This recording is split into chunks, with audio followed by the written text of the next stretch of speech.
Hey guys, Jordan here. In this video, I'm going to be giving my opinion on whether or not you should use a polarizer for real estate photography. So let's get into it.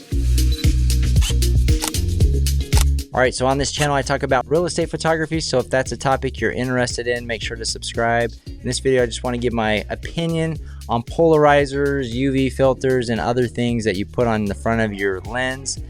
And in my opinion, short answer is I'm not a huge fan of additional elements put on it. Now, you know, previously I used to put UV filters on my lenses just for an extra layer of protection, but you know, from my experience, it does create some problems when you're shooting. Sometimes it can have some additional flares that show up in your photos, and just from my experience, it creates more problems than solutions for what it solves. Now what a polarizer does, it just helps with the reflections, with the blown out spots and stuff like that.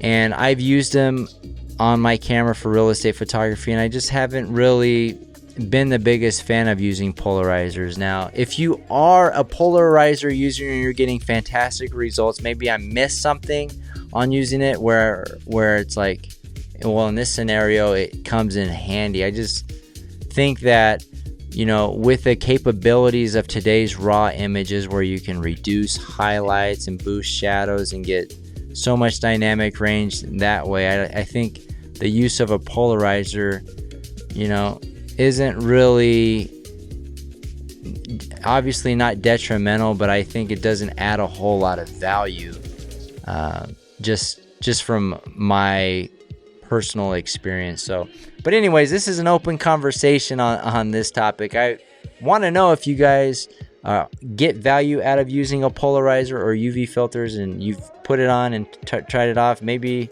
I missed something when I was testing them, and maybe, you know, there's a practical or something where it's groundbreaking in real estate photography. But from my experience, that wasn't really the experience for me. It seemed to cause more problems.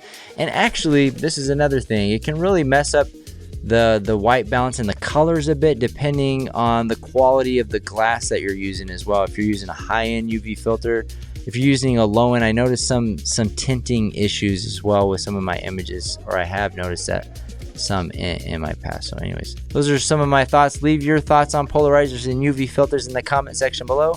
We'll see you guys on the next one.